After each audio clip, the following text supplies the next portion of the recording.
see this?" The two assailants were both wearing masks. Sam squirmed as the man held his arm, his fingers completely encircling Sam's forearm, his grip so strong Sam feared he would snap the bone in two. But that wasn't at the forefront of his mind. What caught Sam's attention was the blue flame coming from the blowtorch held by the second assailant. Sam's eyes were filled with sand, but something primeval made him begin to struggle. His other senses had taken over, and he bucked and shook, accessing never previously used sources of strength to try to shake off his captors. His skin prickled with sweat, and the smell of heated metal drifted towards him before the man clamped down on his arm, and a pain he had never known before engulfed every sense in his body. Sam didn't fall unconscious immediately. He felt paralyzed as the weight of the man was lifted from his body, the smell of burning metal replaced by the stench of burning flesh.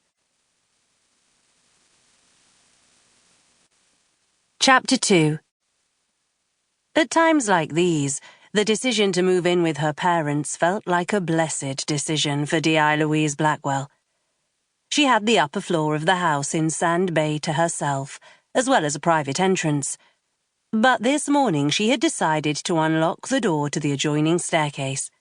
She wanted to see her niece, Emily, before heading to work. Opening the door, however, it wasn't Emily who greeted her, but the new family puppy, Molly, who jumped up and managed to scratch Louise's leg by way of greeting. "Hello to you too," said Louise.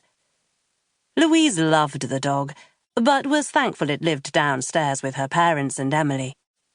She'd read that Labrador puppies could be a handful, but it had soon become apparent that was an understatement. The dog needed constant attention, and more than once she'd been woken in the middle of the night by the sound of her father opening the garden door to let the puppy loose. "Mum not up yet?" said Louise, grabbing a piece of toast from the center of the kitchen table before kissing Emily on the forehead. Her dad shook his head, and it took all of Louise's willpower not to check the recycling for evidence of last night's crimes. As a family, they'd endured so much over the last few years. They were still coming to terms with the brutal murder of Emily's father and Louise's brother, Paul. Her mother was usually an early riser, and there were only two possible reasons for her to be in bed now. She was ill or hungover. "I'll wake her up in a minute," said her father, exchanging a knowing look with Louise. She sighed, deciding now wasn't the right time for a discussion about her mother's drinking.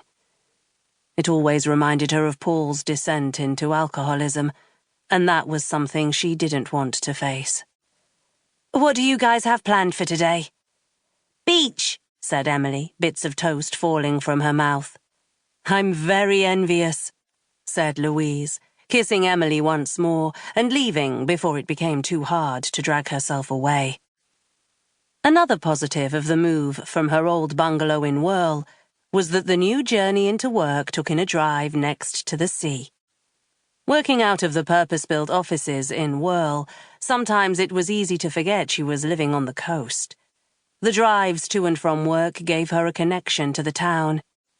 The water was in this morning, the surface glass-like as it shifted beneath the early August sunshine.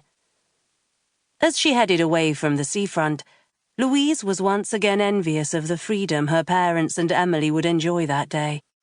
The feeling intensified as she remembered her day's itinerary, which included an interdepartmental meeting with the station's new uniformed inspector, Dan Baker.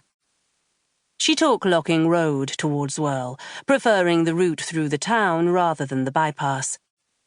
She enjoyed the tranquility of the route, the way the area felt almost untouched since her childhood years, when she'd visited the town on summer day trips full of excitement and promise, sitting in the back of the car with her brother, willing the miles away until they were by the beach and everything Weston had to offer.